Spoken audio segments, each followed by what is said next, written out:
Alright, how's it going, dude? This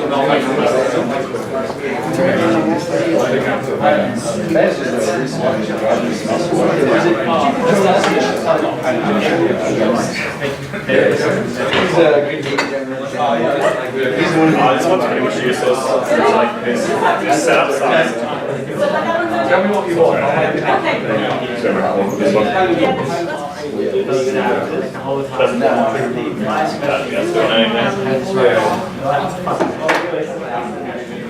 You can, but like, I'm just saying, I think that's the best way for looking at how to make the best society. We should define it. I'm saying as an individual, that's the reason why I need to. Like, why should we not just? I think they're waiting for a couple more people and then we got soon. Because it's like we Enjoy amongst yourselves. Yeah, it won't be long. Yeah, I get that. to me, all it always comes down to. You talk amongst ourselves. Thank you. It's one thing that I care about others, people don't realize how much he's going to help. So my idea is, converging to the I'm unsure, I've never seen one to start my head. So you They haven't been having a thing out on Friday.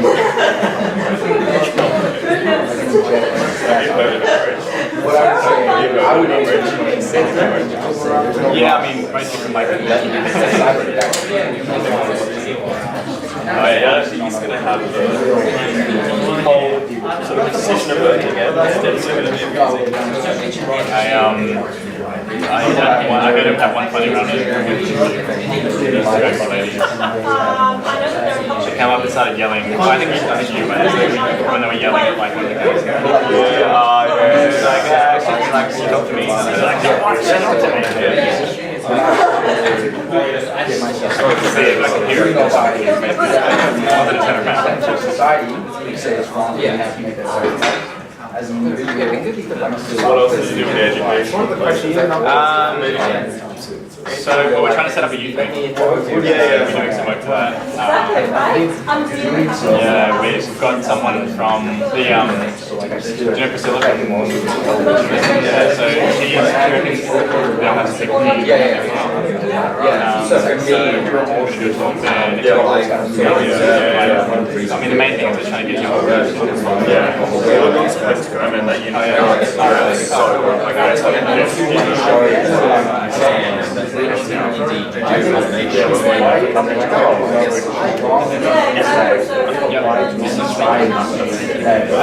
Someone was saying Wollongong has like 2 animal ethics systems.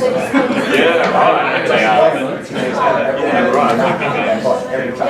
be more across the board. I can recognize that given that I think it's now, I can't because of the racism. Because that's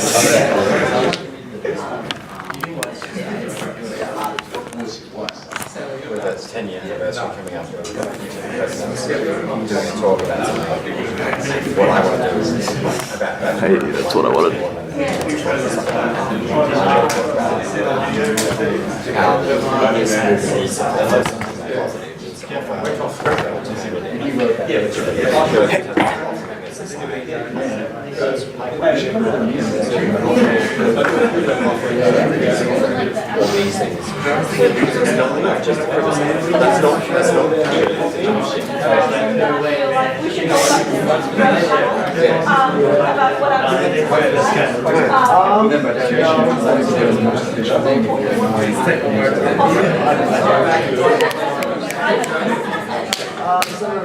This is good for audio as well? Huh? This is good for audio? Cool. But yeah, the whole point is that I wouldn't say recognizing how much it's an admission.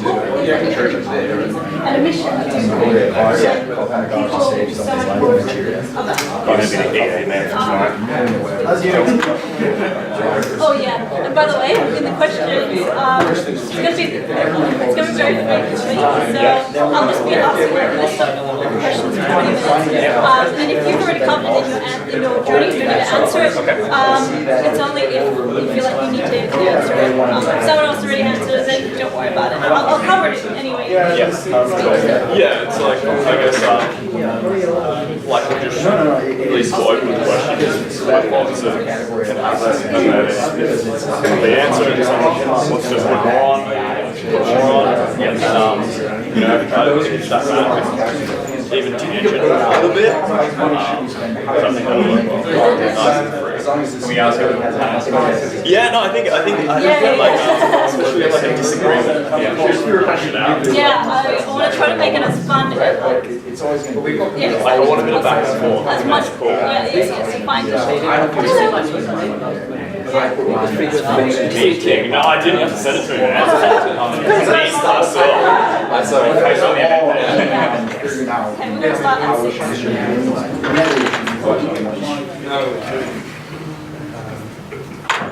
All right.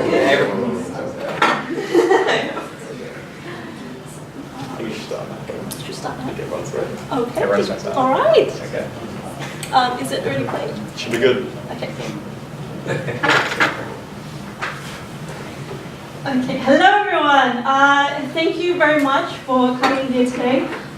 This is considered one of the most important events here with the University of Agnostics, Atheists in Human Society.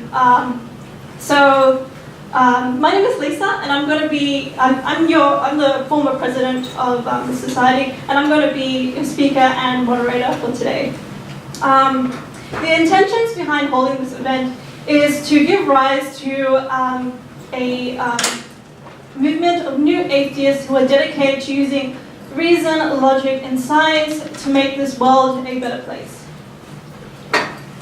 Too often, atheists are associated under negative stigma. As we all know, many people have the perception that atheists have loose morals, and we lack grounded purpose in life. This stereotype is one of the reasons why atheists are amongst the most marginalized and persecuted groups in the world. In over 15 countries, the stigma against atheists is so strong that atheists can be executed simply for leaving their faith. Meanwhile, if one takes a look at the impact atheists are creating in the world today, one will observe a very different picture. One will see that the countries with the most peace, development, and lowest rates of crime are the ones with the highest percentage of atheists.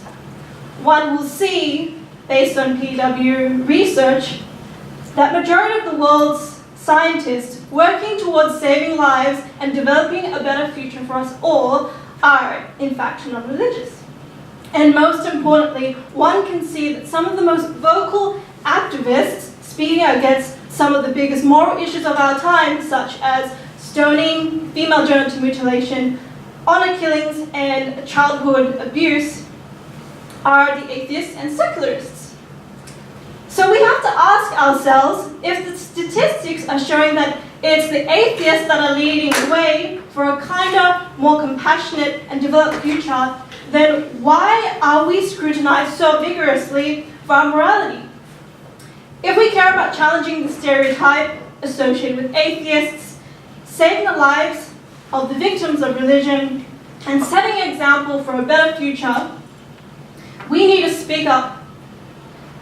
It's time that we as a movement turn the tables, take that moral high ground, and set a bar for morality that stands against any form of discrimination. I would now like to introduce our special guest that I am so honored to have here on the panel with me today. So first we have Michael Della Voco. He is a PhD candidate in space science, currently on the New South Wales State Committee for the Animal Justice Party, and is the former CEO of Effective Altruism Australia. He has pledged to donate anything he earns over $45,000 each year for the world's most effective charities and causes. Kai Macbeth is a full-time animal rights activist here in Sydney. He is part of the team that runs the Sydney incarnation of Anonymous for the Voiceless, the world's fastest growing animal rights organization. He is also the director of the University Cupcake Challenge, a vegan outreach initiative that engages with thousands of students in universities across New South Wales. And last, Thomas Cox is in his final year of Bachelor of Science, majoring in environmental management with a minor in philosophy in Macquarie. He's been the president of the Macquarie Atheist and Secular Society for nearly 3 years now, and is a lifelong vocal atheist activist, having debated topics of religion and philosophy with students and religious leaders both on and off campus. For the first section of the panel, each speaker will be sharing their journeys on how their perception of morality changed after religion. Afterwards, we will go on to pre-prepared questions, and finally the Q&A at the end. So let's start with you. All right, onto my journey. Okay, so can everyone hear me okay? All right, so we'll start from right at the beginning. So I was born into a Catholic family. Both my parents were Catholic. It's interesting because, we went to church twice a year for Easter and Christmas. But besides my parents believing in that form of religion, we never really practiced it that much. I guess I always took it for granted, and I prayed often when I was young, but we didn't really subscribe so much to the organised side of Catholicism.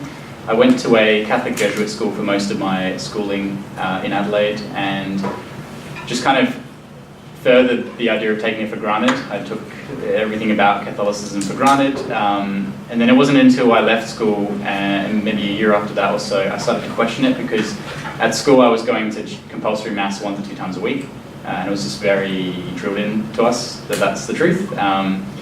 And then I started doing a degree in science, and I started to question it a little bit and think some of this doesn't really make sense, and then if that's the case, then all these things are taken for granted, like the existence of an afterlife, might actually not be true. So the more I thought about it, the less it made sense, and then I eventually lost my faith. That was kind of coupled with some feelings of depression and anxiety around the fear of oblivion for a while.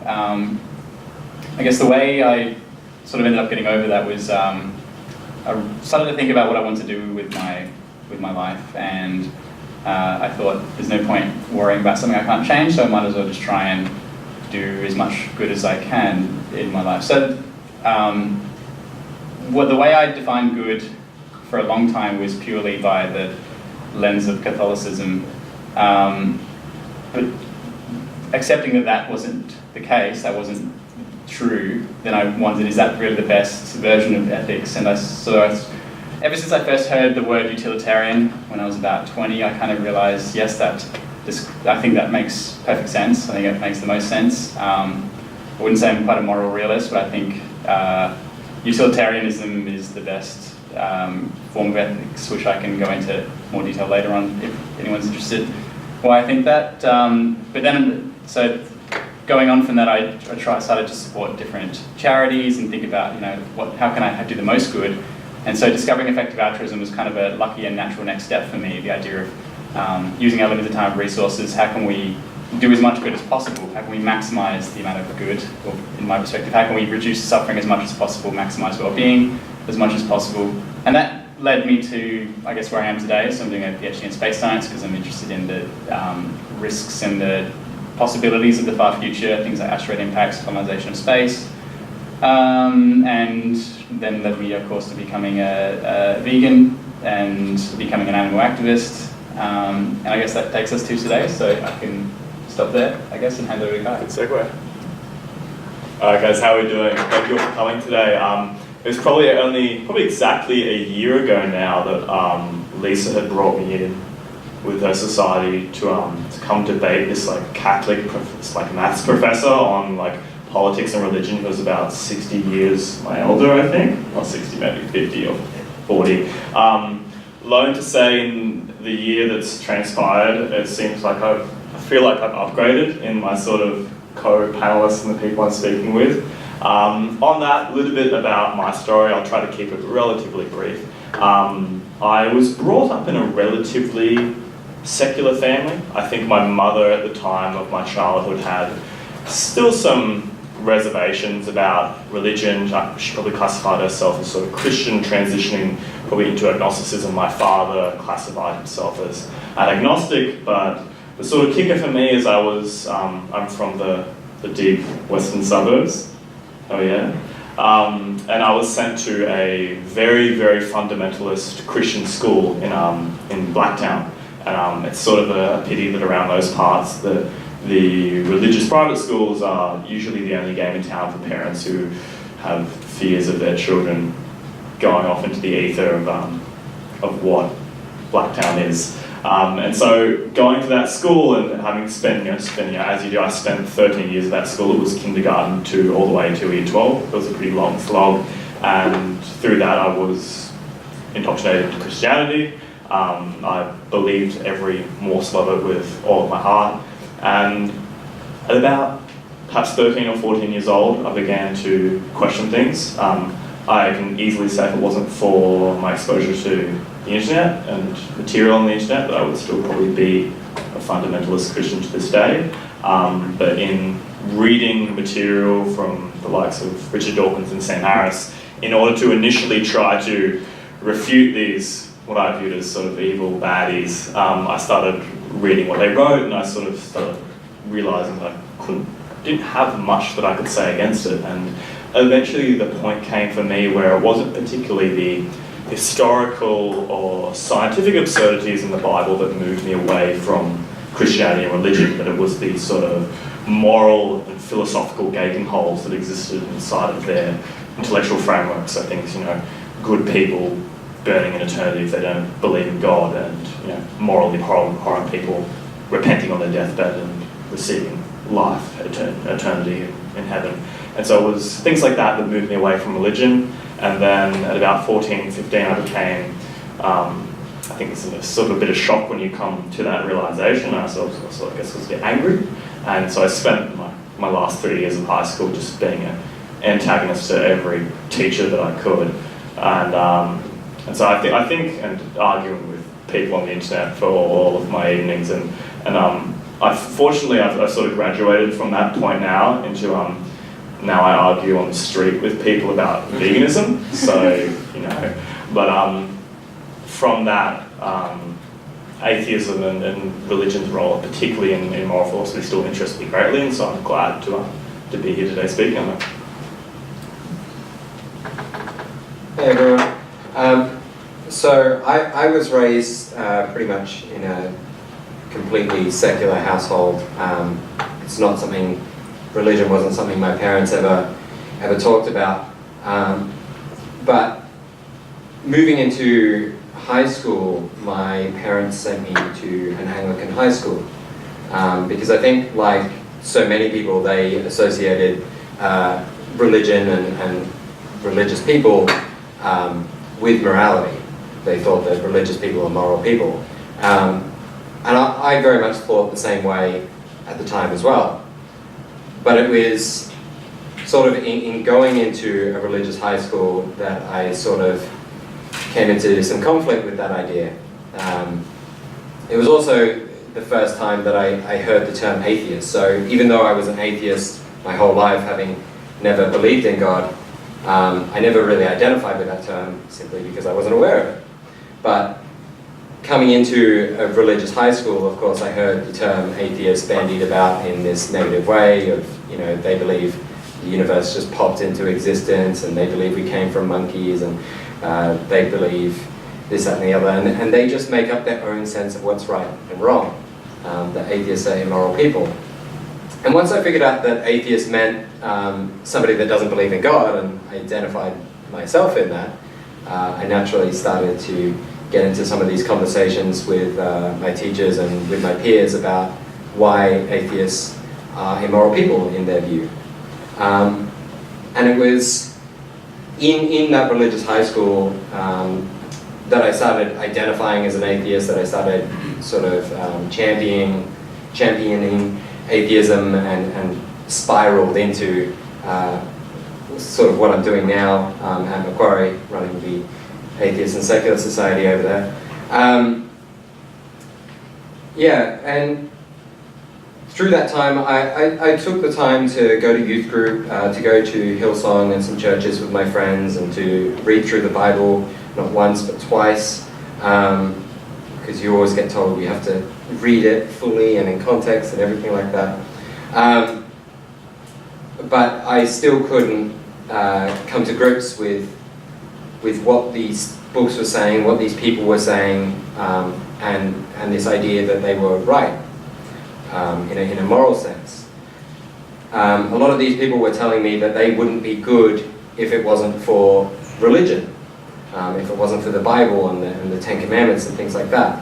And I think that says sort of a lot about them, really, that they needed something to tell them, not to kill, not to steal, things that I knew intrinsically even before I was an atheist, like just intuitively.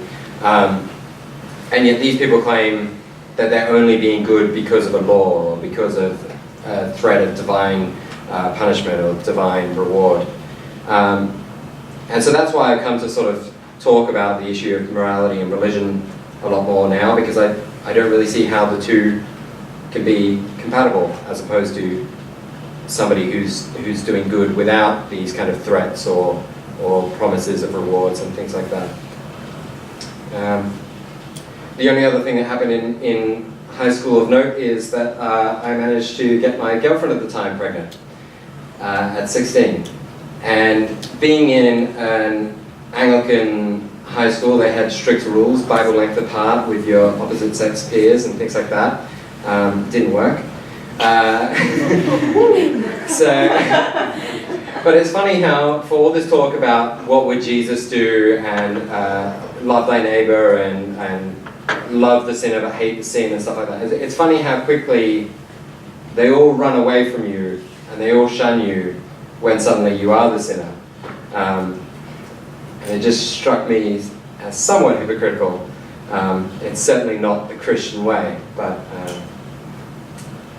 that's the problem with religion, as I said. It's so often associated as good. To be Christian is to be good. But that's not always what I've come to see. And so that's why I'm here. Hello everyone. So quite a few people already know my background, so I'll briefly go over it. So I was born into a Christian household, and I left religion at the age of around 12 years old.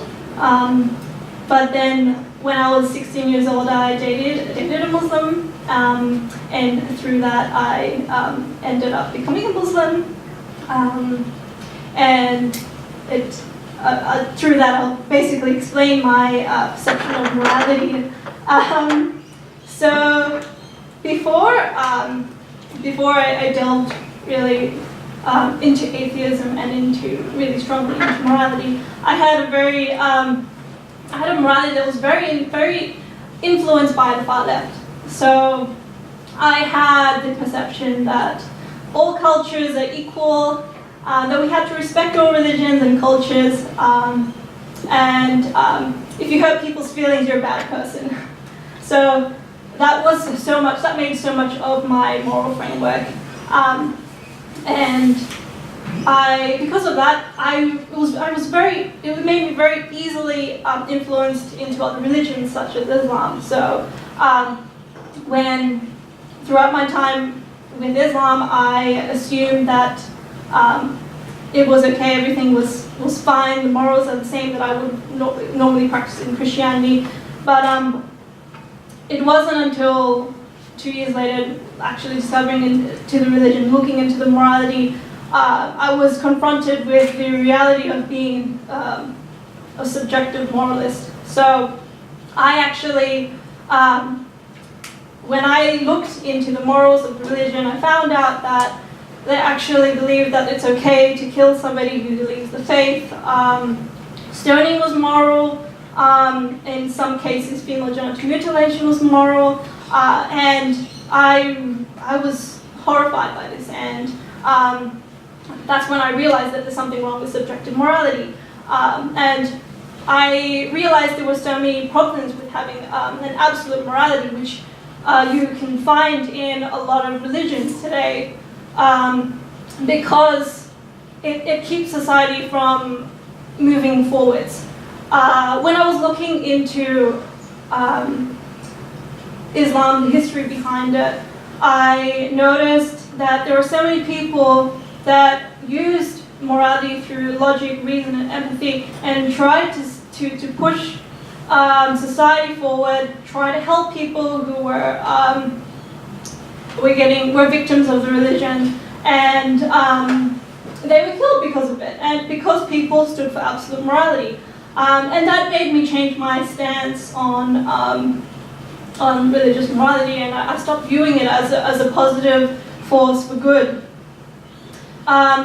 When I left religion, I really started looking into atheism, and evolution was a very interesting topic to me that completely opened my eyes. When I discovered that it was true, my perception of the world was phenomenal. It just completely burst my bubble. I started viewing the world in such a more beautiful way, and I realized that animals around me were products of evolution just like myself, and I could no longer view them as as beings that were here for us, rather with us. And then I found that my perception of my morality completely changed in a very similar way to atheism. I eventually became vegan because I realized there were very strong similarities between carnism and a lot of religious ideology, because we're indoctrinated into carnism in the same way that we're indoctrinated into religion, and we're causing extreme amounts of unnecessary harm. Not in the sense that we believe in something that's harmful, but in the sense that we're actually actively involved in harming sentient beings that evolved with us. And that was a realization that is probably the biggest realization, because I think the harms caused by carnism, which is an ideology, is even more harmful than a lot of this unnecessary suffering caused by religion.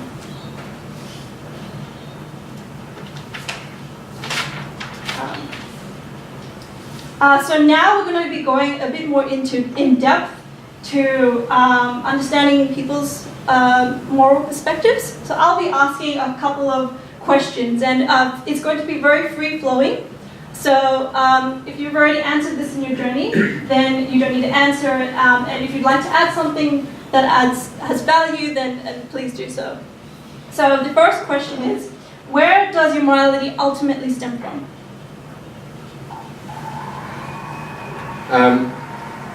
So I think there's sort of two things. There's sort of the question of what is moral, what is right or wrong, and then where does your morality come from? And I'll start with that first one, even though it's not quite what you asked. Sorry.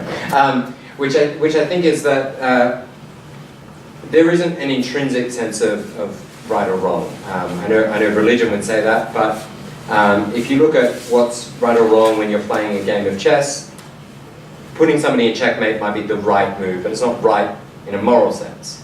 And similarly, if a drug company raises the price of its drugs and it makes more profit, that might be right in terms of the company and in terms of capitalism and stuff like that, but it's not right morally. So what is right and wrong in a moral sense is about what is right or wrong for other beings. And I think that's also ultimately what defines a good or a bad action, is the same things, the same criteria by which we distinguish between a being and a non-being. So there isn't a good or bad for a rock, because there's no better or worse for a rock. There's no better or worse for fire, or for water, or any of these kind of things.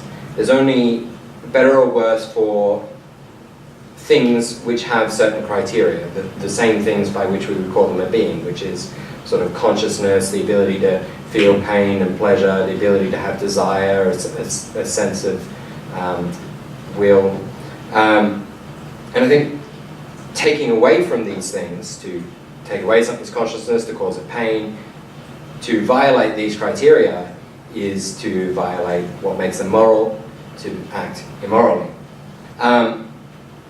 That said, I think what drives humans to be moral is their empathy. Their ability to recognize themselves in others and in animals and in insects and so forth.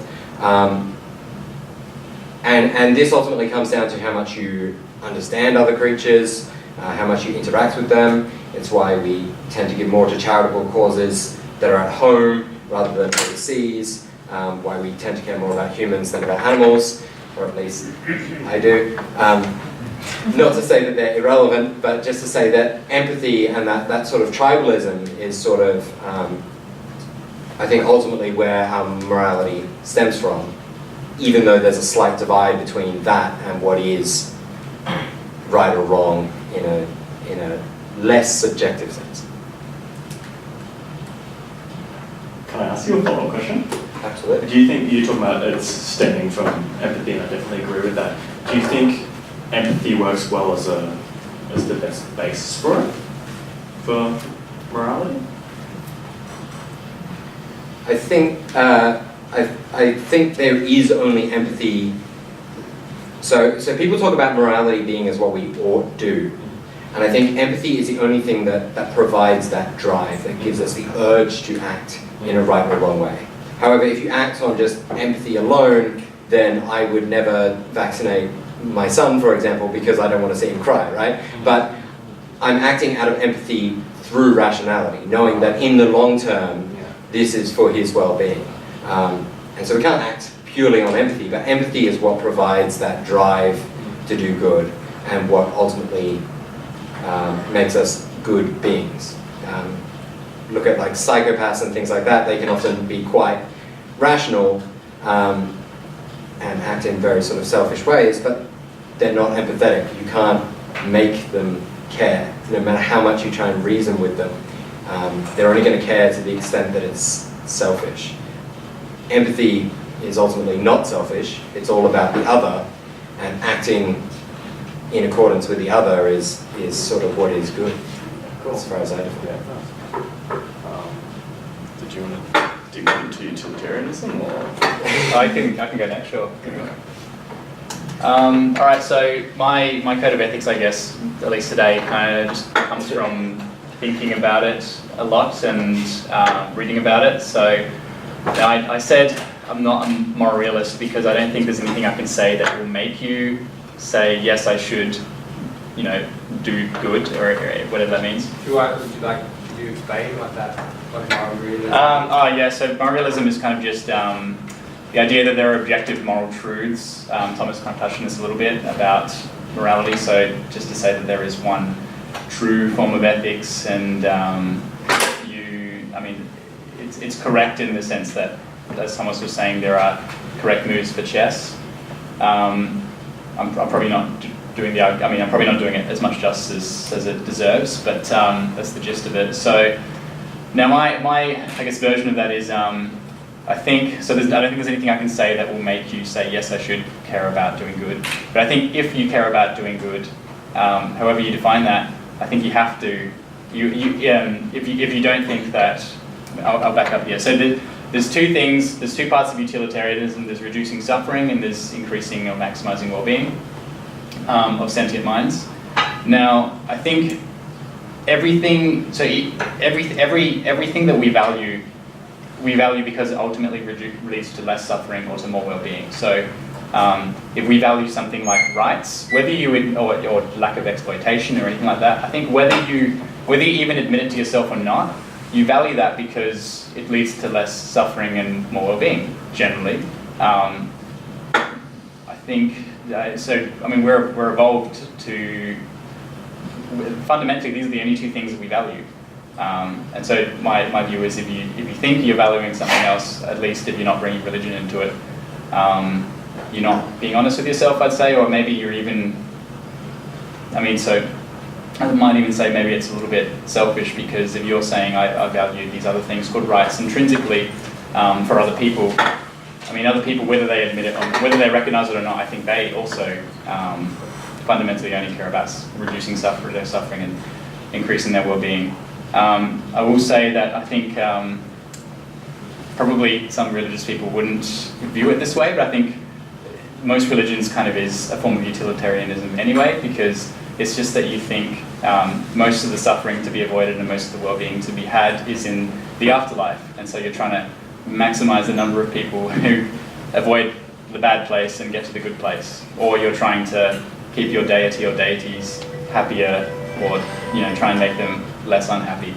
So I guess that's my view on ethics, and I'll Guy?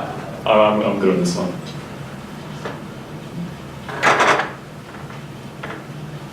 So, second question. Have you had any major shifts in your moral belief system? I'll start. I'll take that. Alright, yeah, there's been a fair few.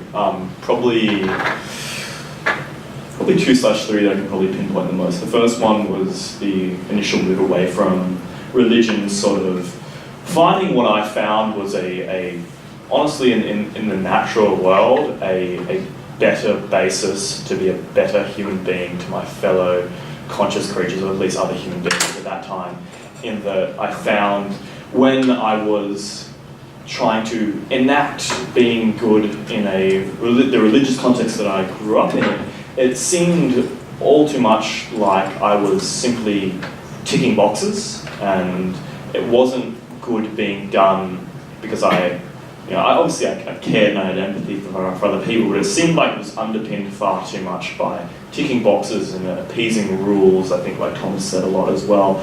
And so in sort of moving away from religion and trying to find a more sort of earthly substance to why I should care about other people, I similar to Lisa's journey, I looked into, I started delving deeper into, evolution by natural selection, and found what I honestly found to be a far more spiritual basis for morality and how I view others than religion ever provided me with. The fact that we are, regardless of race or gender or species, we are so intimately linked as creatures that evolve together to, a lot of the time it's this sort of expression that people of your family are your blood, but at the end of the day, we all share the same blood to varying degrees.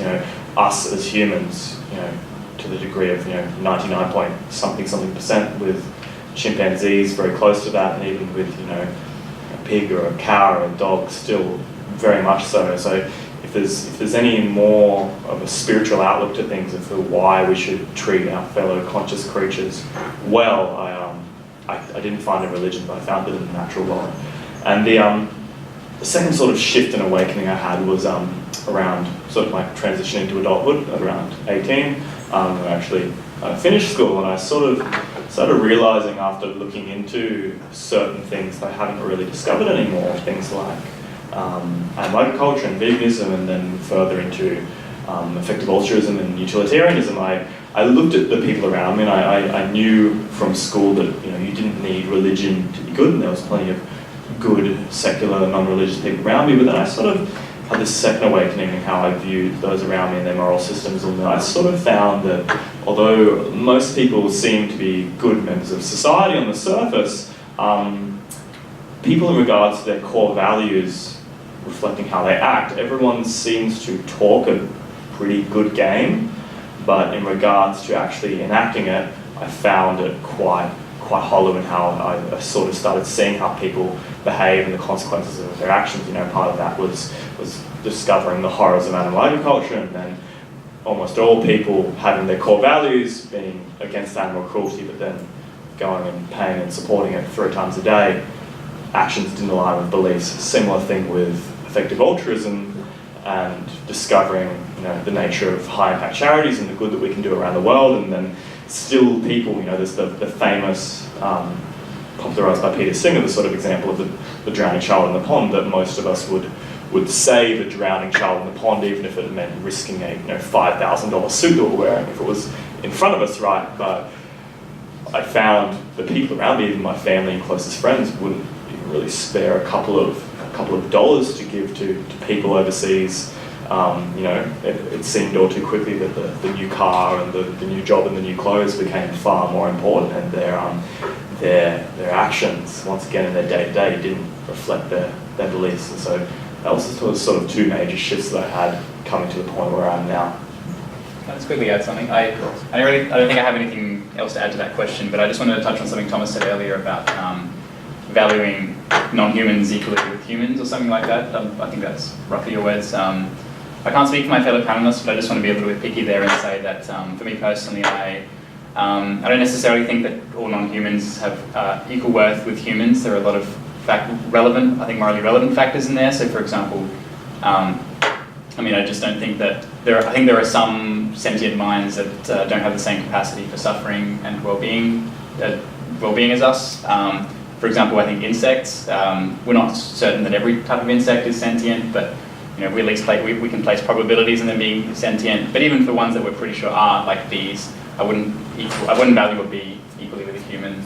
But I think the point is just that I would give them their relevant moral weighting. I just want to touch on that. That's all.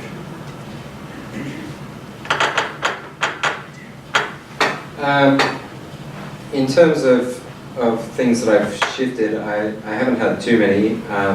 I did touch on one before, which was this idea that religious people were moral people. As I was coughing, not laughing. That's all right. As a kid, I remember looking up and seeing them in these pure white priestly clothes and talking to this group, and they were living this holy life. That's what we're sort of led to believe, and so I think that's why my parents and why I sort of believe that religious people on the whole in general were more moral. But it's not that I don't think there's moral religious people now, obviously there are, but it's that I don't associate religion with morality anymore.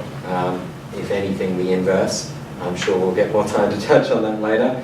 And the other one was LGBT rights. So I remember being in an Anglican high school, it was very no. So that rule about Bible length apart was only for opposite sex peers, because it wasn't even a consideration that you would have an attraction for a same-sex peer. And just sort of the fact that my father is somewhat homophobic, not anti-gay rights, but very, I don't want that near me. And the culture of the time was, okay, what you do in your home is fine, but not out in public, and you don't need to get married because you're not going to have a family, you're not going to have kids. But it was in meeting some gay friends of mine, and really just thinking about it more and thinking about them as people and empathizing, that I came to realize, of course, they should have all the same rights as heterosexual people, and what a sort of absurd thing to think that they shouldn't.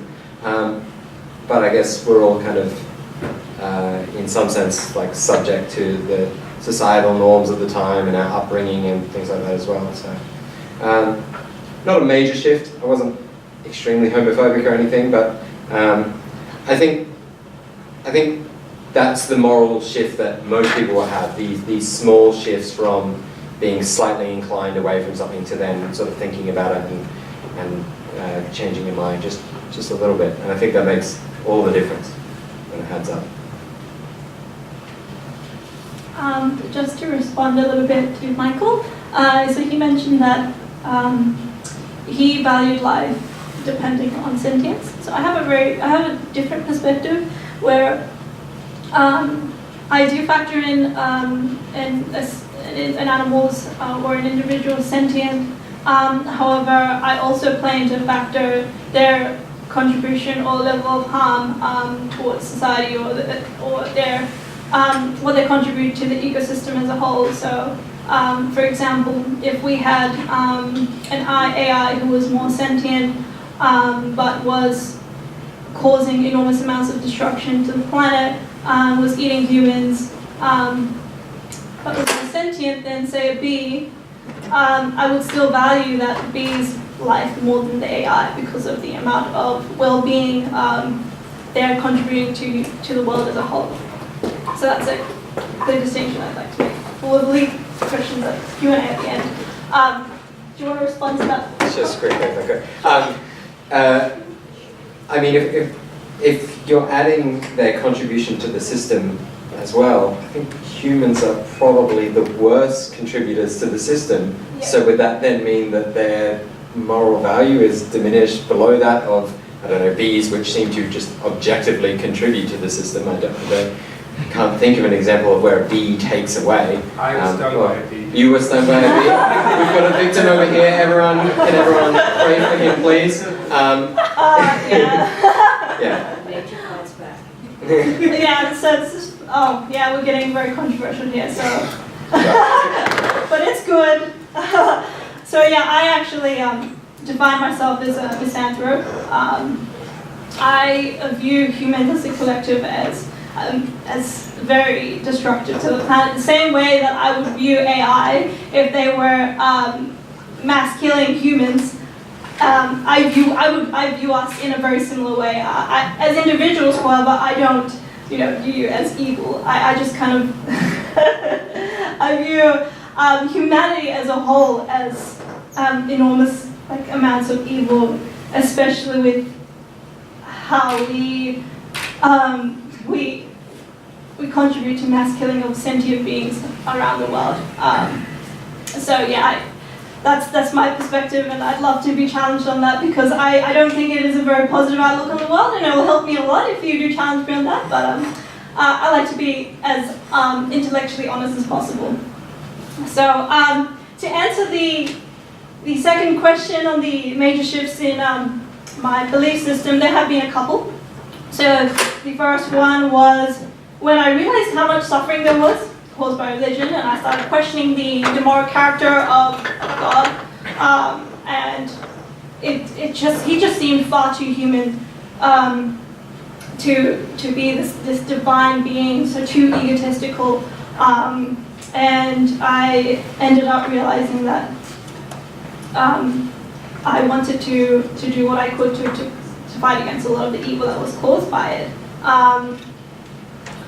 The second shift in my moral belief system was probably the realization of evolution, as I mentioned, and I realized the sentience of animals was so I realized that animals were all just part of the collective, as I mentioned, and I find it so hypocritical that I just find it very hypocritical that atheists, even though they define themselves as free thinkers, I found it pretty humiliating for myself that even though I was one, I still wasn't in another area, and I was causing a lot of suffering. So that was the main ones. So why do you think morality doesn't stem from religion? Straight over to me. So I sort of touched on it a little bit before about religious morality, or at least the way theists talked about it was that they're following these rules and that they've got a promise of heaven or a threat of hell. That's a motivating factor. And I don't think that's as good as somebody that's acting without these kind of guidelines, but is still doing good anyway. So I think what it ultimately sort of comes down to is the Youth-Freud dilemma, which some of you might be familiar with, which is this idea that either God is good by some standard outside of him, a standard maybe perhaps like the standard of good that I would suggest or that Michael would suggest, and he can be judged as good by that, and he passes on rules that are in accordance with this outside guideline, or that whatever he does is good.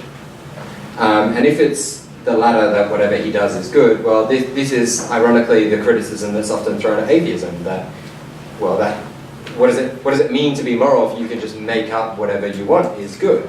What does it mean to say that one day murdering can be wrong, thou shalt not kill, and the next day it can be, well, you should kill whichever particular tribe it is?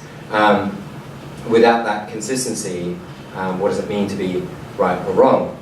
And so this is why I can't ever see religion as being a basis for morality. It has to be based in the real world to be meaningful, to be objective.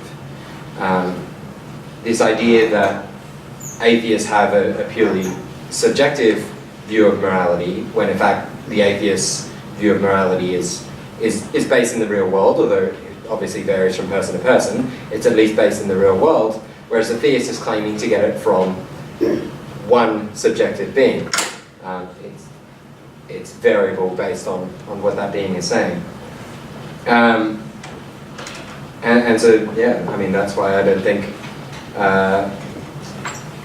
it can stem from religion. And to the extent that people take it seriously, religion is all about putting God above all else, putting God above humanity, putting God above animals and things like that. And that completely undermines morality, because morality is about putting others first. And that's how you end up with the Catholic Church and the paedophilia. And it's not just the paedophilia, but the fact that then the Catholic Church as an institution is moving them around and covering it up.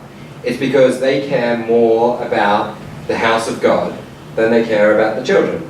And it's the same reason why you get Muslim extremists blowing themselves up, because they care more about God and what he says than they do about their fellow humans. And you know, the list goes on. You even get the Buddhists killing Muslims in Burma because they care more about their religion dominating that area than they do about their fellow man. And if you take religion seriously and you put God first, well, you've stopped acting morally. Because to act morally is to put others first, to put those you're affecting first.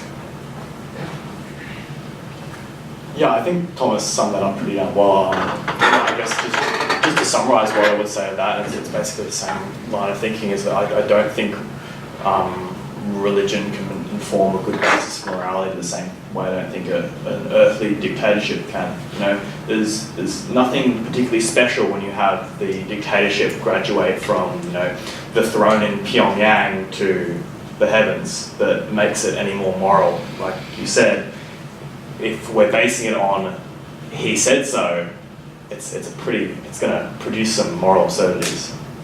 Did you guys want to have anything? Yeah.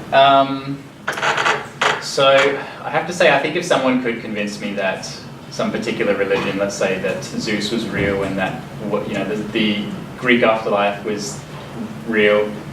Being utilitarian, I mean, I kind of touched this before, but I think I sort of have to accept, if the evidence was there, and accept that was a basis for morality. The problem is, I think there's no more reason for me to believe that Zeus is the true god versus the Christian god versus the flying spaghetti monster. And so when and because all these different religions have contradicting views on what you should do to get the maximum bliss in the afterlife, I don't know. What do you? That plus the idea that, I mean, there's not really any evidence for any of them, kind of pushes me to think that that religion is not a basis for morality at all. I want to add just one thing to what I said before about my ethical views, so as well as being utilitarian, valuing lack of suffering and a maximum well-being. I think another concept in there is important, and that's the concept of the point of view of the universe, or I think they call it sometimes like behind the veil of anonymity or something. Just the idea that you have to consider what would be the best outcome if, you know, I don't know where I am in this scenario. So if you're thinking about, say, eating animals and causing them a lot of suffering in the farming of them, you have to, when you're thinking about that, you can't just think about yourself. You have to think, well, from the objective point of view of the universe, you know, if I was behind the shroud I didn't know whether I would be one of the animals being eaten or whether I'd be the human. Like, what is just the best and most objective thing to do? I think that's a useful concept. In my point of view, especially someone that's really interested in evolution, I think that it's very difficult to say that morality stems from religion when you can see that in other species such as apes. They too have morality. They too have the ability to empathize, to reason, and to make moral decisions. And you can see that this is because, from an evolutionary perspective, which makes a lot of sense, that to be able to empathize with your family and your friends, it enhances your chances of survival, especially when you're making deals with other friends. And as a result, it's much better for them to pass on the genes, the stronger genes.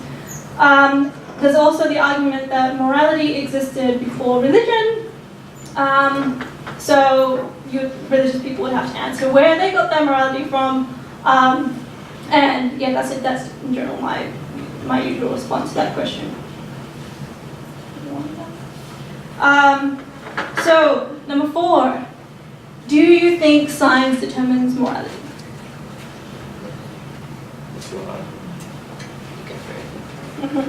Alright, I think my view is no, science does not determine morality, but it is incredibly good at informing our moral decisions. In the distinction between morality and science is the difference between the is and the ought. And at the end of the day, as Michael was attesting to, in regards to morality, we're going to have to do some degree of philosophical bootstrapping. I can't convince you that good is good. We just go into this endless tautology.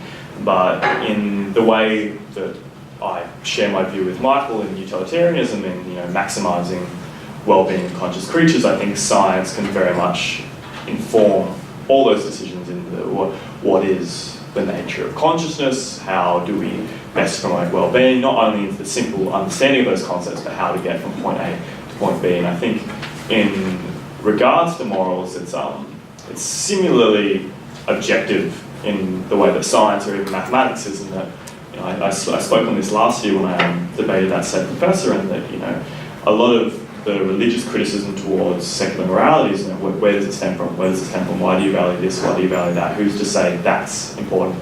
How can you say this without some celestial being? And at the end of the day, morality is, to me, is the same abstraction as mathematics is. But if I just tell you 1 + 1 = 2, and you say why? It's I can't convince you of that. But at the end of the day, it's similar in the way science is, and it's similar in the way utilitarianism is, and it just kind of fucking works. Like science gets us to the moon, science heals pandemics, and at the end of the day, this moral framework is the one that seems to, discourage the most amount of discrimination, prejudice, suffering, to promote the highest levels of justice and peace and empathy. So I'm going to tangent a little bit on that one, but okay. So yeah, my perspective is very similar to Kai's. When I used to just base my morality off empathy, that led to some really bad conclusions.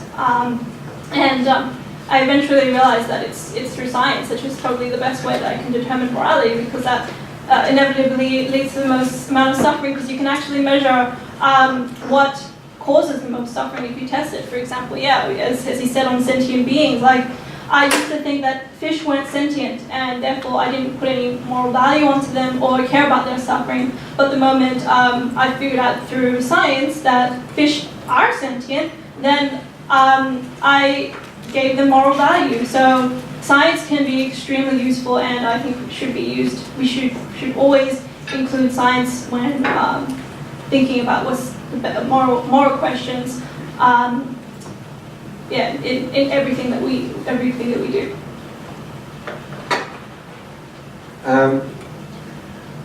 I don't think science determines morality, but I do think that science informs us about what creatures are sentient, it allows us to measure the amount of harm, and that this enables us to empathize, and that enables us to make moral decisions, informed decisions.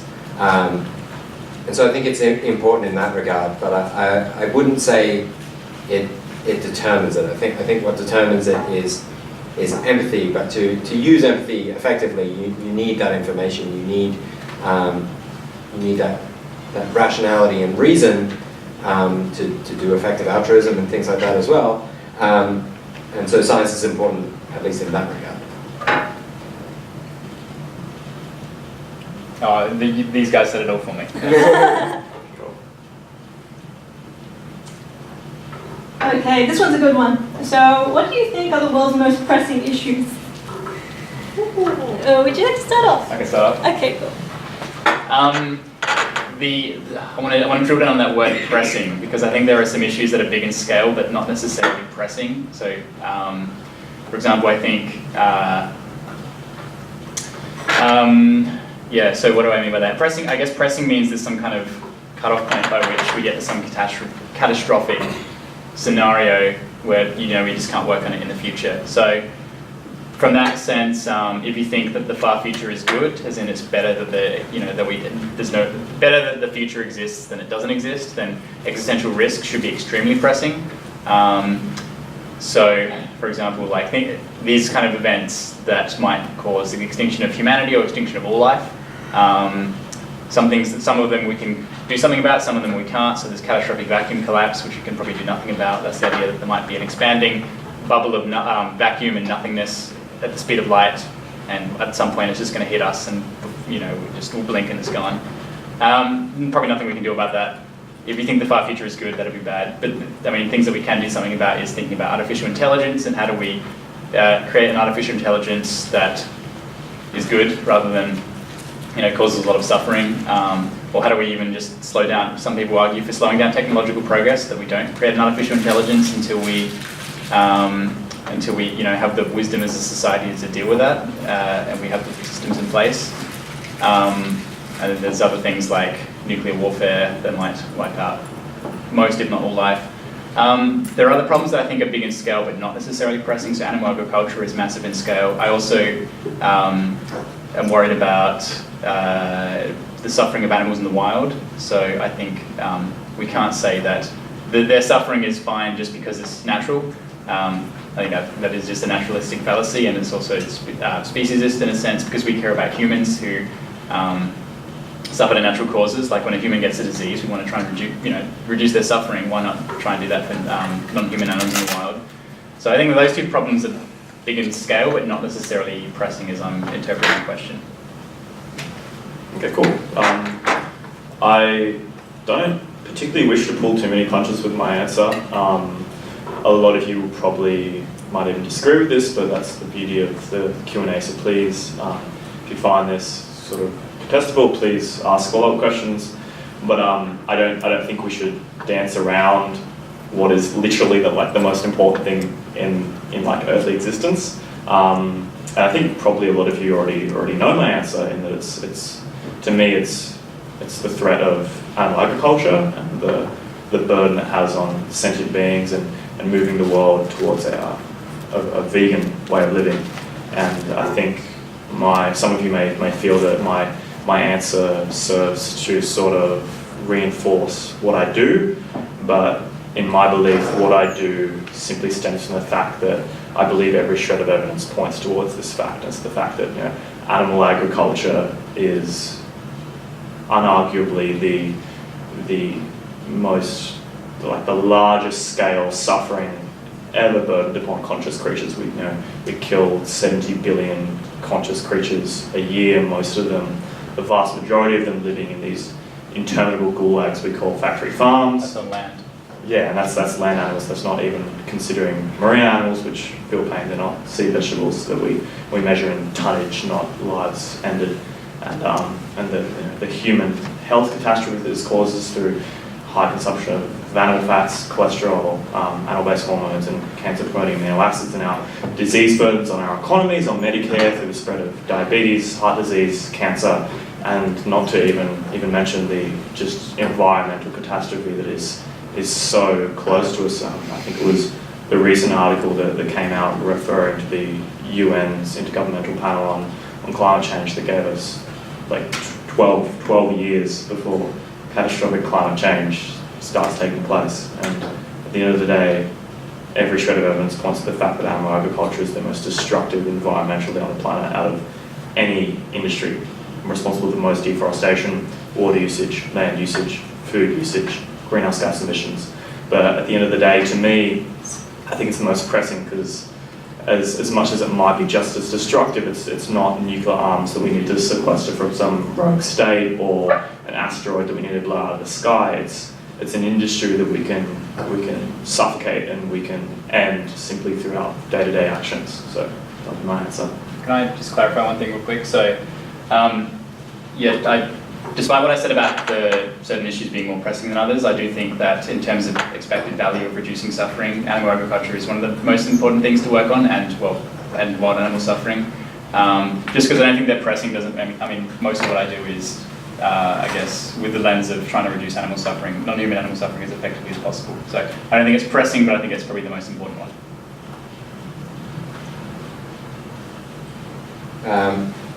So I'm not a vegan, which is different on this panel. But I would still say animal agriculture is one of the biggest issues, but perhaps for a different reason. And the clue in that is that I'm studying environmental management. It's not through studying environmental management that I think climate change is one of the most important issues. I'm studying environmental management because I believe that going into it. And pressing is an interesting word. I was speaking with an effective altruist about climate change, and he essentially said it's irrelevant because there's no deaths, or hardly any deaths happening even now or in the short term with climate change. But I think it sort of misunderstands the effect of climate change. It isn't just that it's going to get warmer and then some people will have to move and then a couple of people will die. It's that it will keep changing until we reach an entirely new Earth system. The only system in which we know that humans can survive, let alone all the other creatures as well, is in this kind of range of climate. And we know that in the past Earth has existed in a vast variety of extreme climate conditions which we can't survive. So pushing it out of this balance, out of this sink, into a different one, could entail the death of almost all life on Earth. So I think it's pressing in that if you don't sort of tackle it now, it just becomes worse and worse and worse, and might even become irreversible.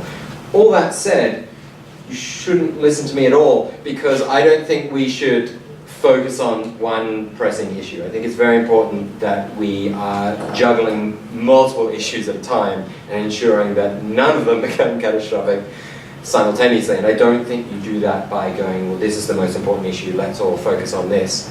I think you have to have some people caring about even atheism, right? I do think religion causes harm. I don't think it's by any stretch the most important issue, the most pressing issue for humanity or for morality at large, but I still think it's one that some people should be working on.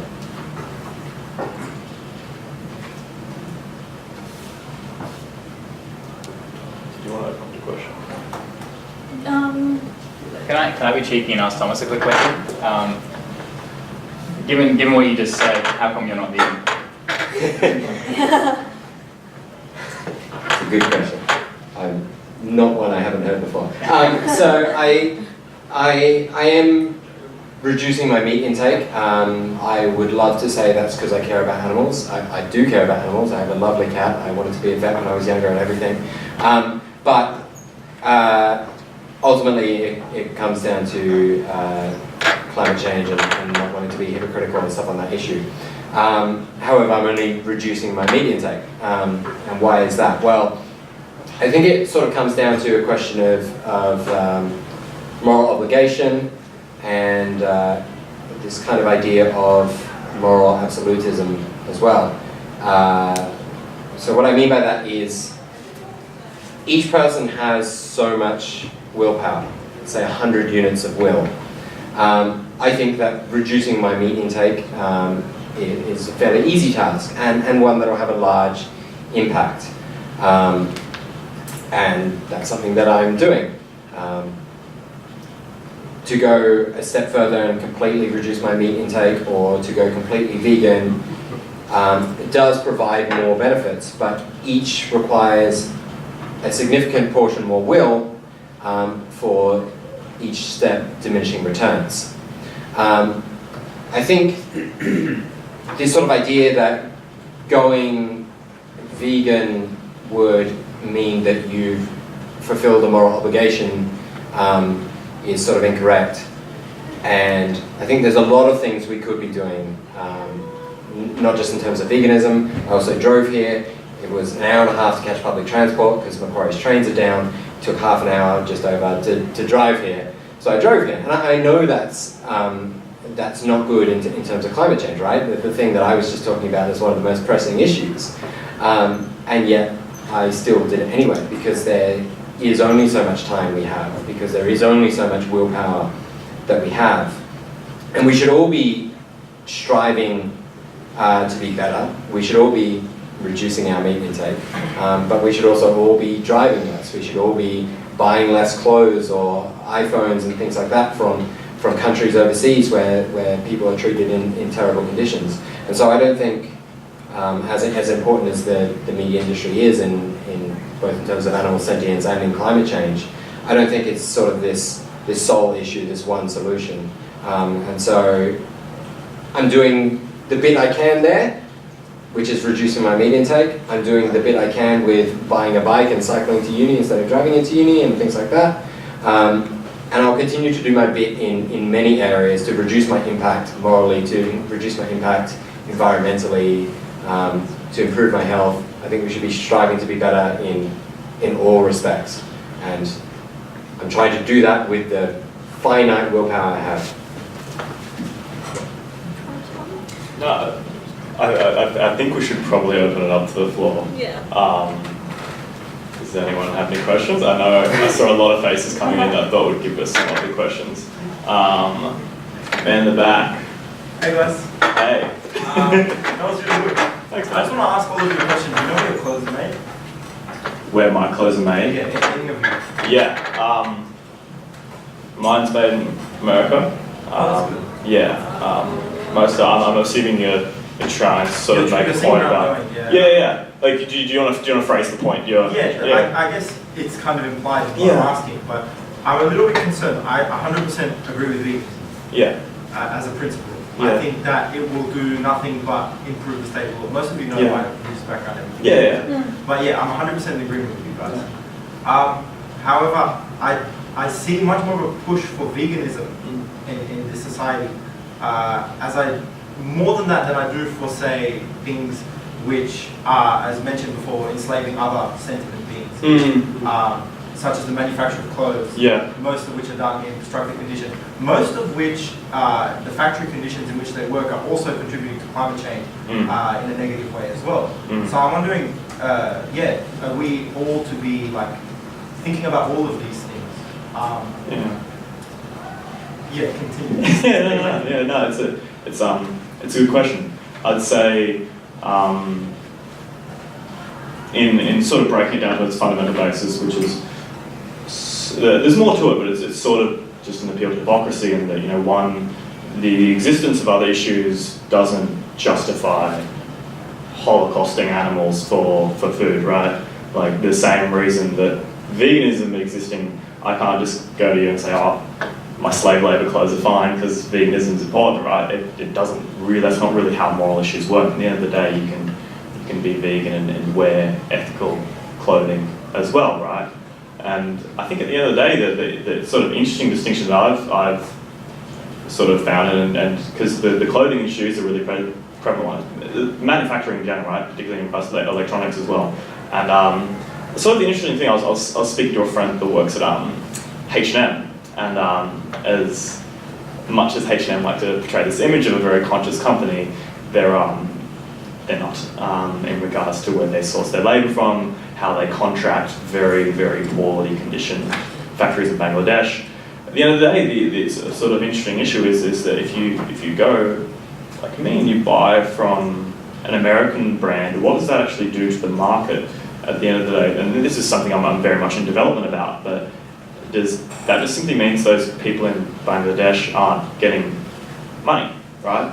If, unless it's, it seems like always the alternative is to go locally made, right? To me, it seems the clear alternative would be to go, still giving money to those impoverished people, but in better conditions for that. It always seems to be a trend towards Australian made, American made. And at the end of the day, people manufacturing textiles in Australia are probably pretty alright compared to the people in Bangladesh.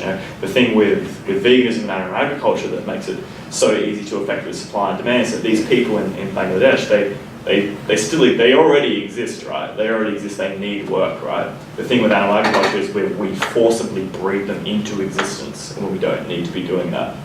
So capitalism is the problem. I wouldn't say capitalism. It's a whole nother debate. I'm sure the gentleman there would love to talk about that. Did you want to add on that? Yeah, I've got a few things. So it's all about prioritization.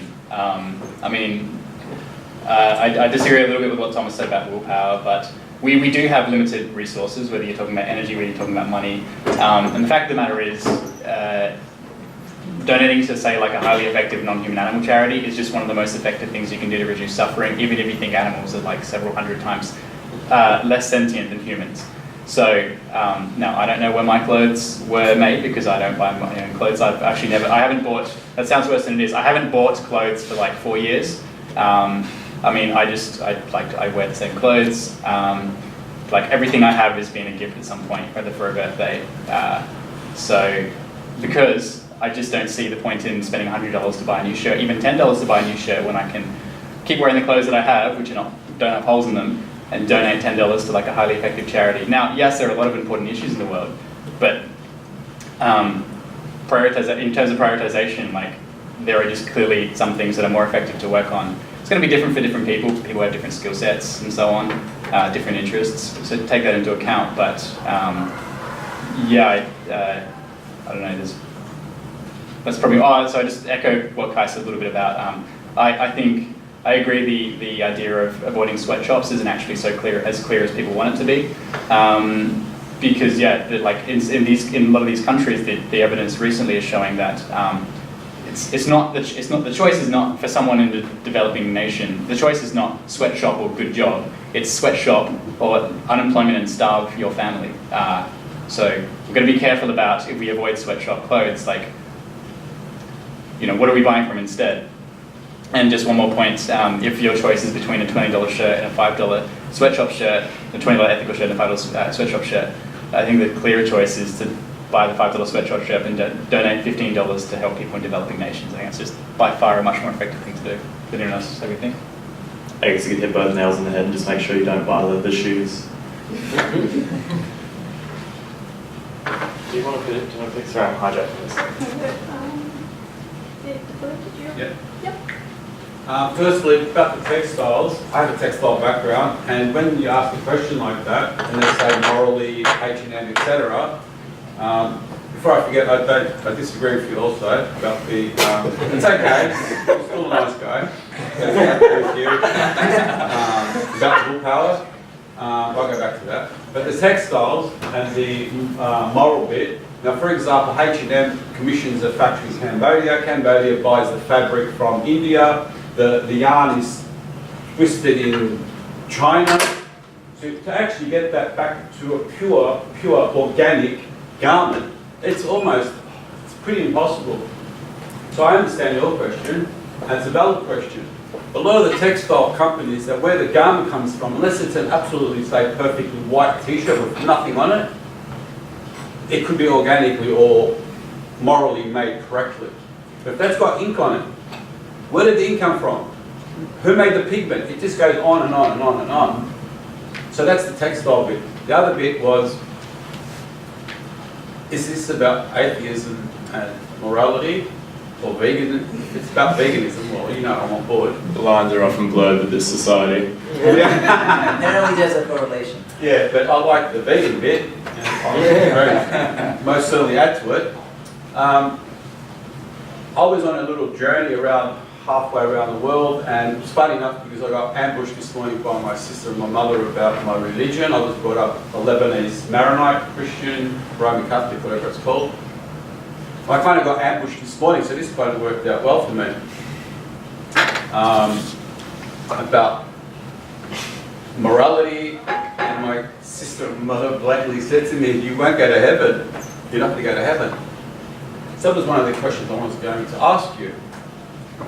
How do you tell someone who is absolutely locked into that dogmatic system, into this dogma that they just will not shift? Like, you're obviously an intelligent man. You know, like I'll assume you're a very intelligent man, and you are educated, and you know a lot about a lot of things, and you know fundamentally that veganism or the animal cruelty is absolutely, without any doubt, scientifically proven.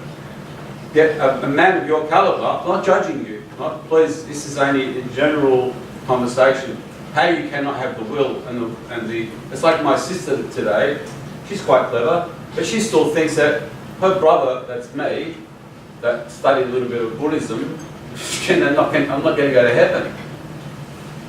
So the question is, what would you say to anybody, his mother or father, or I can go on, I'm trying to keep it, I'm a talker. What do you say to these people? Who wants to answer? No, not you. I'm joking.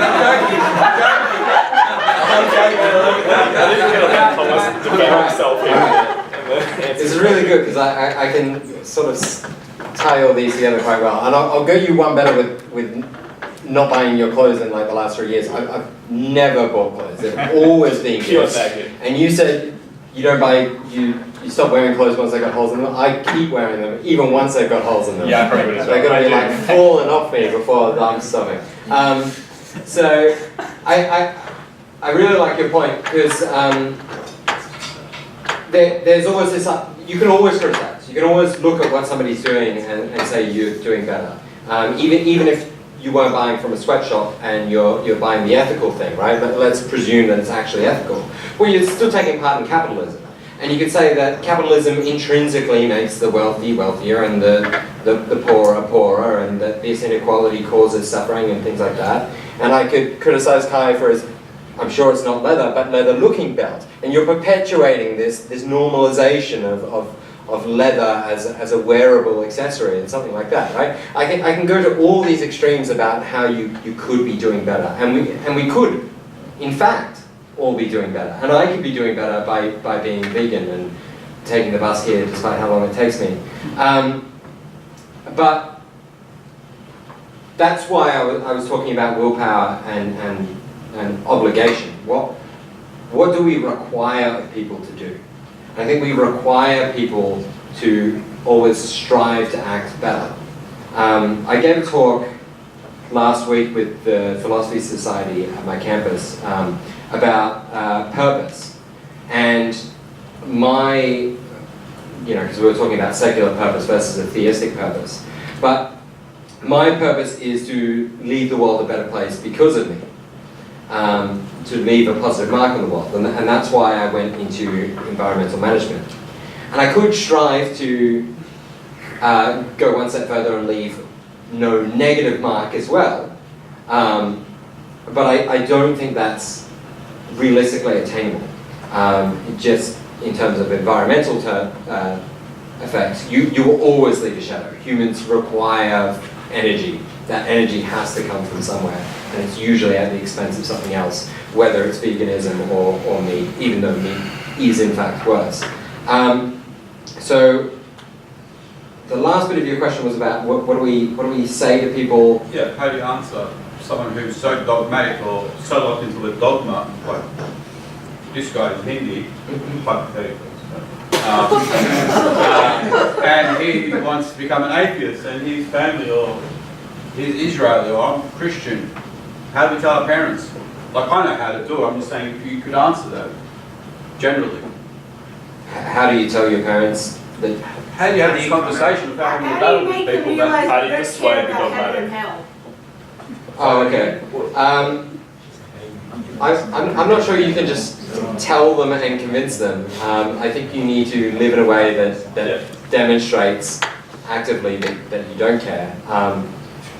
The people that I speak to, I spend a lot of time speaking to theists, that genuinely care about heaven and hell. It's the most important issue in the world to them, and it absolutely should be, because there's infinite pleasure, infinite punishment, right? So even from a utilitarian view, it just immediately becomes just everything is about that. And so if they think that you do believe, like it follows that you should care. However, once you start to behave in a way that indicates you don't care, I think over time they'll realise. I don't know. I don't really have a silver bullet that will make them sort of realise you're an atheist or that heaven and hell aren't really relevant. But maybe these guys do, so I'll give them a chance. No, I definitely not. So I argue less to people about religion and more about veganism, because there's not particularly, it's the age-old question, and it's not in the exact same terms, but how do you logically convince someone they should value logic, right? It's just an endless regression. And I think, to me, I guess as I mature, I guess what I'm more concerned with, I used to be very concerned with that.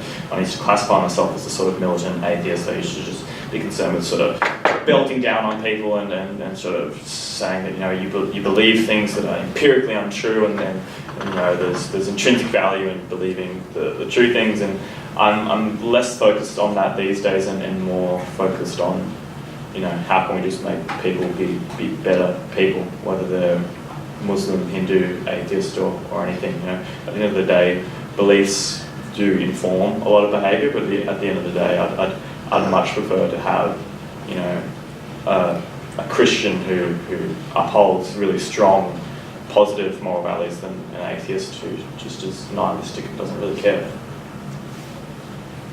No silver bullet, but I do like the analogy of the question of just asking someone, well, why do you think this particular religion is true and not, take a pick, any of the other hundreds of religions? Just ask them, is there a chance that you might have accidentally been born into the wrong religion, or is there a chance that you just accidentally picked the wrong religion, and maybe just let doubt kind of do the rest of the work. But I mean, obviously that doesn't work all the time. It rarely works, unfortunately. Probably some similar mind fallacy going on here, and also people aren't necessarily rational. But I don't know. I just ask. So, for example, when people tell me I'm going to hell, when they're referring to the Christian hell, I just say, do you really think that your all-loving God would take someone who is trying to do as much good as possible in the world? Do you really think that they would put them in hell just because they don't follow some specific rules or something about going to church? I don't know. That's maybe the second part of the question, where how do you convince them you don't care? I don't know. To elaborate more a bit on that, it's very difficult to convince somebody challenge somebody's perception of you going to heaven and hell, and it's one of the reasons why people view atheists so negatively. From thinking more about atheism and being part of the movement, I've realized that one of the best ways that we can challenge that, as Michael said also, is that we strive to do the most good that we possibly can. Because when we're out there and we're showing people that we care about the world, we care about doing good, we care about other sentient beings and the environment, it's very difficult for people to hold the position that you're just doomed to hell. And I think it's really important to answer, to question the people that think you're going to hell, especially if they're the environment or having beliefs that are harmful, to question them on that, to pressure them on that, because it really gets them thinking. It really gets them thinking about their morality much more than science and truth, because a lot of people don't really care about that. They care about doing good. So if we can tackle that, focus on morality, focus on effective altruism, and focus on these things that make atheism look good, make it look very welcoming, we can really push against this. Dan. Yeah, I want to get into the habit of answering all the other questions because I think some of us will stay around to chat later. But I'm actually planning to come out to my parents about 2 or 3 days from now when I go back to the U.S. after being a Christian for 23 years. So if people are keen on talking to your parents about how to do that, I've actually looked into a few tactful ways, and there are definitely some better ways than others. So we can talk about that. But my question for the panel, when you asked earlier about whether or not we can, find a way to stem morality from religion, it seemed to be an overall unanimous no. And we were given examples of, pedophilia or the arbitrarity of, God's decision by the Euthyphro dilemma. And I see all of those as issues in practice, looking at the various religions today. But I could understand why a religious person would have the same issues with that the atheist would have when people point to Stalin and Mao and all of these atheists and say, wow, obviously we cannot get morality as an atheist, look at all of these things. So if there were hypothetically only one religion around today, and that God did hypothetically say, morality is about the well-being of conscious creatures, and you should be utilitarians and maximize that, would you then say that you can stem your morality from religion? Yeah, I'm down. For sure. I'll go to that church. Sounds great. Sounds like a good time. If there was some kind of scientific proof for that one God definitely existing, I don't know. I'd have to think about that a lot. It's a very unique question. I've never heard that one before. Just thinking out loud a little bit. One thing I've always sort of wondered about is, I'd love to, if there was a God or gods, I'd love to question them and just be like, they say this is the right thing, and I'll just be like, how do you know? And they say you have to go to church. How do you know? Did you just make that up, or was that what do you mean? And so I'd hesitate to say yes just because it happens to fit what I believe. I'd want to be a bit more cautious than that. I'd probably still believe the same thing, but I just wouldn't take that as proof that we can stem morality from religion or a deity. Just to add, my yes is under the condition that I don't have to sing songs to it. That was hell and problem of evil are fine, but that was my least favorite part about Christianity. That's the best part. Yeah, nah, you can't. Sorry. Because let's say that this good God does put forward what is good, in a sense that we agree with, or even in an objective sense, right? I've got my own ideas of what I think is right or wrong, ideas that I will probably end up instilling in my son.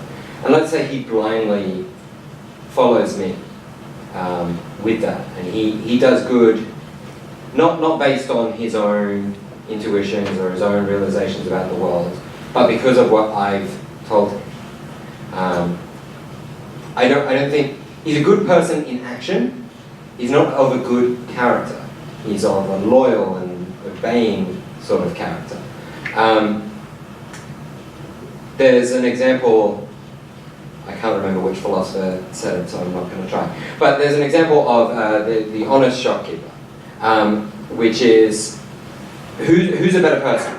A shopkeeper who's honest because he wants his customers to return to him. So he's always honest with them, tells them how much the product costs and how much he's selling it to them for, maybe. But he's not doing this because he cares about being honest. He cares about getting return business, right? Versus an honest shopkeeper that is honest because he believes that honesty is virtuous. He believes honesty is good in and of itself. And most people would say that the latter shopkeeper is more good. Or in fact, that the former shopkeeper isn't good at all because he's acting on selfish intentions. And I sort of touched on at the beginning about how I think good is acting for the well-being of others. So if you're following this God's law, the only reason that should be relevant, the only reason that becomes relevant at all is what I mean to say is, if you did it without God, if you did it because you cared about others, that is what it means to be good. If you did it because you've been told it, or for selfish reasons like the honest shopkeeper, it's either not good or lesser good. The only way you can truly be good is to act in the interest of others. That is what morality means, at least how I would define it. So no, you can't be moral by some commandment or because somebody told you or anything like that. We're going to have 2 more questions. Hey, yeah. So my question is, so when you guys were talking about the level of kind of the sentimentism you give to a living being and how you value that being. So like when you were talking about how you don't give much value to like insects and stuff. So do you have like a threshold for sentientism in that like what to you determines if something's worthy of having a moral obligation to further its well-being? No threshold. It's tricky, but I mean, if some mind has any, if it's a mind at all, but has any capacity for sentience, suffering, well-being, I just give it some weight. Now the question is, how do you do that weighting? And it's very hard. I actually don't know. The best I can come up with is a individual called Brian Tomasik who has come up with it's sort of like a log scale based on the number of neurons as a proxy. It's not, I mean, even that is not perfect. It's a really difficult question to say just how much capacity does something have for sentience. But there is 0, like capacity, which is no weight, and then you get to 0.0001 or whatever, then it has some moral value, and I just try and weight that accordingly.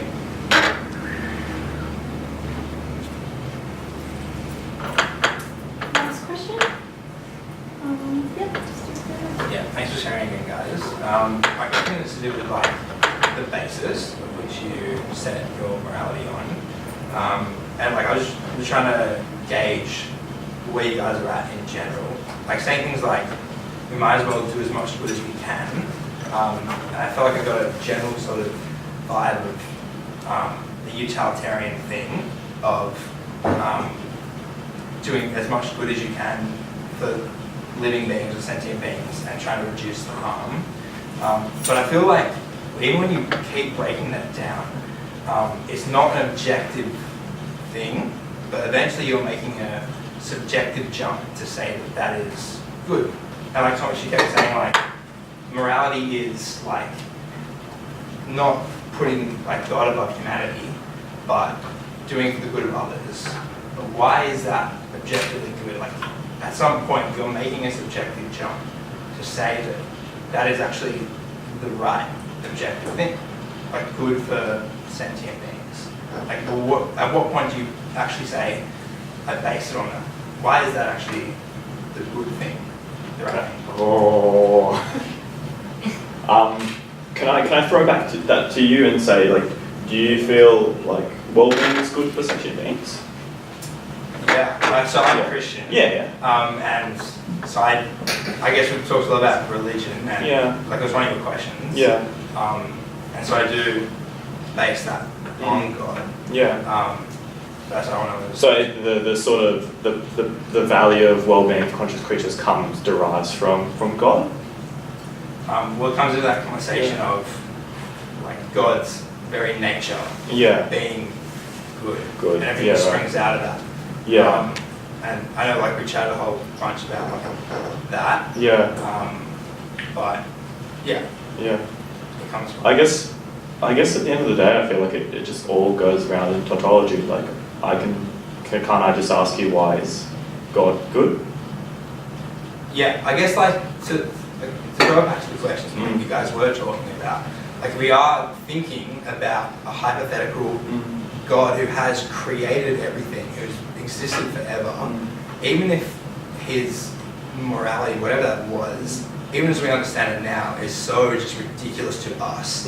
If he has created everything, and like, surely that's morality.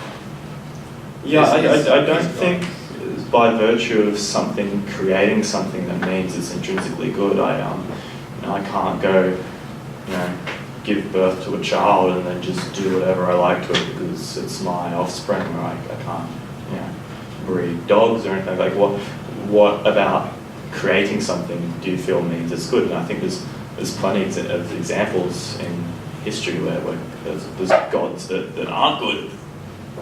But what about creating something do you feel like is good by its very nature? I guess what I'm sort of getting at too here is that I feel like at the end of the day it all goes back to this infinite regression. Whether you label it as well-being is the bedrock or you label it as God is the bedrock, there'll always be another question you can ask. And to me it gets kind of boring. At the end of the day, as I stated before, I think the utilitarian lens is the best one just because it works. You know, at the end of the day, I don't really think that there's much value in just doing the endless tautology. I really like that bit about what is the bedrock. So I talked in the beginning about how there isn't a right or wrong for rocks, right? And how there isn't a right or wrong in this subjective sense. So sort of what you're getting at is what is good or why is something good. So what is the bedrock? Well, what I would consider the bedrock is what makes something a being, what makes something morally relevant from, you know, whether or not I just show this table, which, you know, is only really relevant to the extent it's destruction of property, to the effect that it impacts beings, right? This table was out in the wood somewhere and I destroyed it, nobody would care. Why does nobody care? Well, nobody cares because the table isn't a being. There's no better or worse for the table. So there's only right or wrong, there's only good or bad in relation to something. And you would say everything's good or bad in relation to God, and the atheist bedrock is in the things themselves. So in a table there is no better or worse. There's only better or worse for beings. And I don't think this is just a criteria that I've set up, like this criteria of what makes something a being. You know, this consciousness, pain, pleasure, its ability to desire, its ability to think and have preferences. I don't think that's something that I've made up. I think that's the only criteria which it makes sense for there to be better or worse by. So only something that has this criteria can you do good or bad to. Because only by having that criteria can it have better or worse sort of conditions.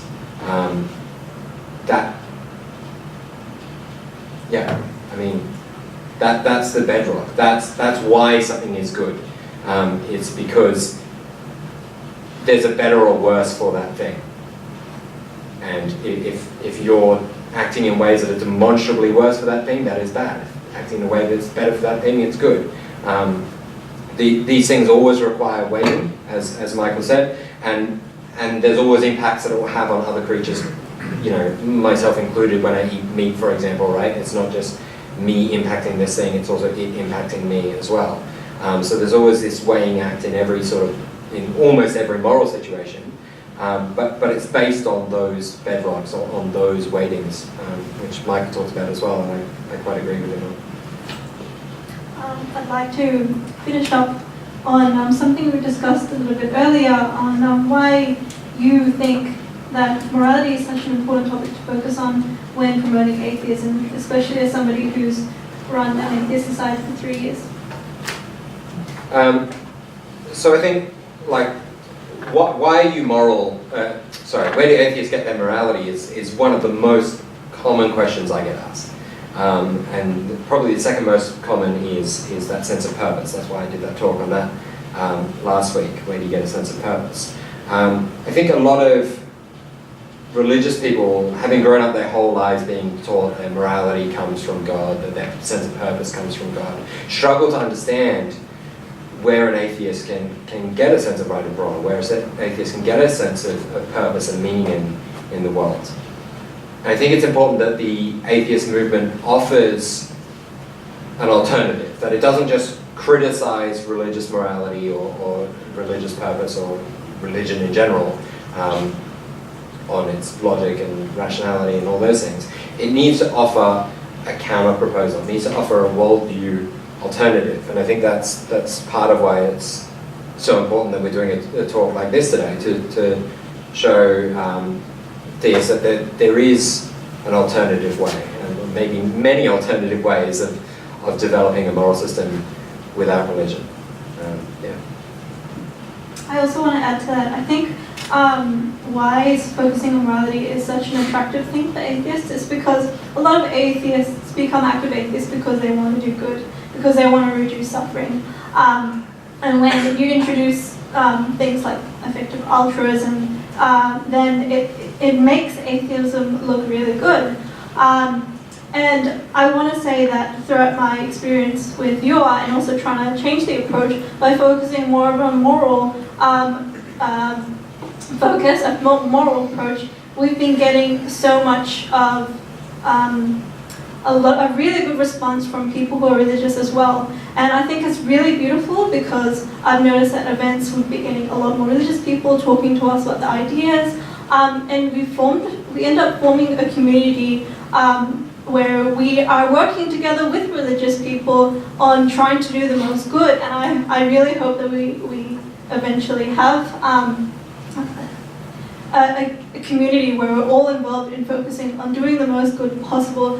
So I think that if we, all atheist societies, focus on that, then we're all pushing a vision that's inclusive and collective, and eventually we stop having so much prejudice against each other and just focus on doing good.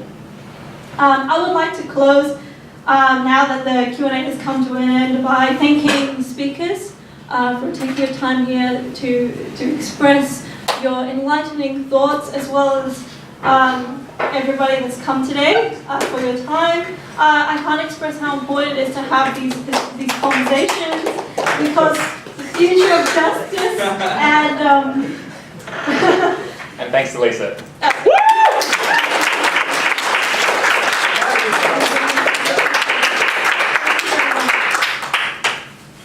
Oh, and we'll continue the conversation at the Roundhouse. So shortly after. So we'll see you there.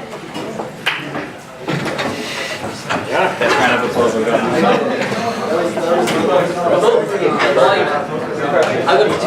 Textile production and these rights activism. Anyway, thanks for coming here, good to see you. Oh, Liv, apparently you're doing something fun on Friday. Apparently, yeah.